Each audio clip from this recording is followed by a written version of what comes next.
Welcome to another episode for Conversation with aCut. I got a very special guy here. He's very special to me. He's very special to the community. This guy's the man, Mr. Mike Cohen. Wow. Mr. Mike Cohen, I got you on my podcast after how long I've known you? Oh my God, 40 years? About 40? About 40 years, man. And I remember as a young man, you came to my house, you snatched me up, gave me a little quick job, taught me a few things, and led me to the right direction of life. And you know, I always appreciate you for that, and I will never forget that. You know, and that's very humbling. Thank you, Herb. Man, and you've been such an asset to all of us, man. You very much put in a lot of work in the town of Bayshore, Brentwood, Suffolk County, right? Now I'm in Freeport, so now you're in Freeport. Now look I'm at Nassau that. County too, you know? Right. Amityville. And you're a former superintendent? I was superintendent of schools in Brentwood, yes, for a year, 2006, 2007. Yeah. And before that, you was a teacher, right? I started off as a teacher at Hempstead, and then I taught for a year at Hofstra full time, and then I came to Bayshore in 1979. 1980 school year. Wow. And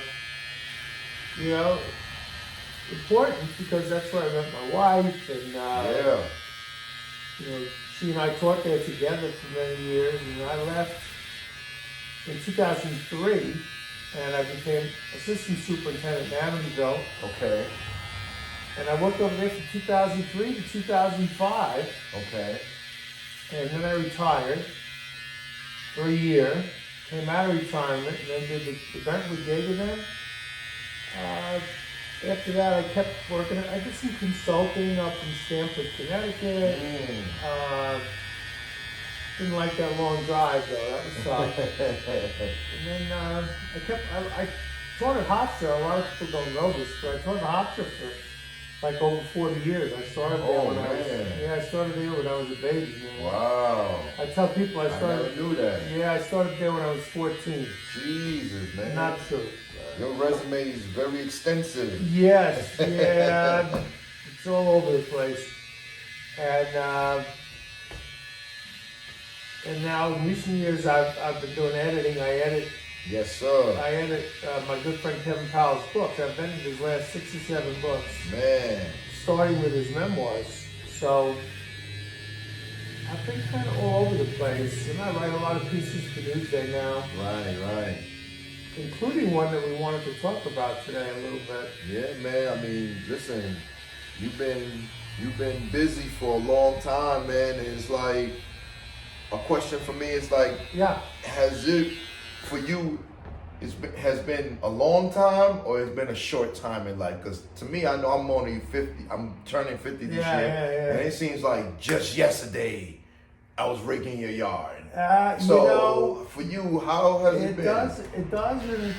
You know, that's the crazy thing about time. When you're living through it, it can sometimes kind of drag. Yeah. But when you get to be a certain age, you're like, where did time go, you know? And that's kind of how I am now. I'm with the where did time go phase. My youngest just turned 30 the other day, which is kind of scary. Yeah. Wow. You have a 30-year-old man. Yeah, my man, Doug, he's turned 30. He's living down in Florida. Wow. Yeah, my daughter's about to turn 33. She's 33? Oh my God. Yeah. And my oldest is 35. Man. She's about to turn 35. So, yeah. So within this travel, how's your health? How's my health? My health is great, but I work out a lot. Mm-hmm. I go to the gym. I try to go to the gym every day. That's great. And I do about 40 minutes at least on the elliptical trainer. Then I lift some weights. So yeah, my health is good. Yeah, good. I try. Like everybody, we all have scares. Like my dad had a heart attack when he was in his mid-50s. Oh my God, that's young. That's I know. man. I know. So, and then he had another one later on. He had to have quadruple bypass. Jesus. But he lived to be 92, so I'm hoping that hoping I can make it at least that far. Yeah. Well, I mean, when you was young, living with him, was he an exerciser? Or was no, that was part of the problem. He had his own business at the end. He had an office down in the basement, and I used to tell people, the only exercise he got was coming up and down the stairs. Oh my God! All day long, taking 2 big cups of coffee. Wow. And having 4 or 5 cups of coffee a day with no exercises. I don't think they recommend that. It pays a toll on you eventually. Yeah. So, I try to.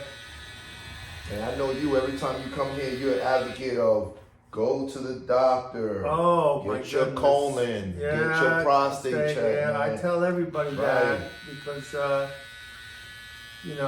it's like hard to really. Again, I have a brother who had a prostate problem. And he's all right now. He's been clean for a long time. So with that problem, you have to really be on your toes with that. Yeah, and and we all know the statistics. And a lot of times, people of color, particularly men of color, don't go to doctors. They don't. They don't get checked for these things, and that can have disastrous outcomes. So for me, it's very important. And like my wife's family, her father was a doctor, and 3 of her brothers were doctors. So unlike a lot of people nowadays, unfortunately, I believe in medicine. Yes, sir. I believe in science. It's just that's what you have to do. It helps. It helps because when we do certain preventatives, it's not as effective as Of course, I wish we studied more into like holistic and natural stuff. Listen. But now we beyond that. Well, listen. I'm not going to knock some of that stuff, but we all know. Look, if you're having a heart attack, holistic medicine is not going to be any good. Right. You know what I'm saying? Because you're supposed to start that early. That's supposed to be That's supposed to be conditioning your lifestyle. Exactly. From the beginning. And you go to the cardiologist. I go, once a year or every 6 months. I tell people, I tell the doctors all the time. I say, listen, I don't go to WebMD. Right. Right. I believe I go to doctors that I have faith in. Yeah. And then I take their advice. And again, we all have to make choices, and we all have to live with them. So some people, but again, people have the right to choice. Yeah, make choices. That's exactly correct. Man, so now, as you traveling through this earth, what you have going on now? I know you got so much going on. Listen, you're friends with one of my favorite artists, Dougie Fresh. You're very intertwined with the industry, man. How it's been with you? I enjoy it. I'm very, very supportive of artists. I believe that artists of all kinds play a very important role in society. Yeah. And I think that there's not enough appreciation for what they do. Right. And the struggles. I mean, everybody, you all talk about Beyonce and Jay-Z. Right. And Usher and people like that. Well, for every one of them, there's thousands of people just struggling. Mm-hmm. So my wife and I, we go see a lot of Broadway shows. Yes. But particularly in the post-COVID world, we believe in supporting that.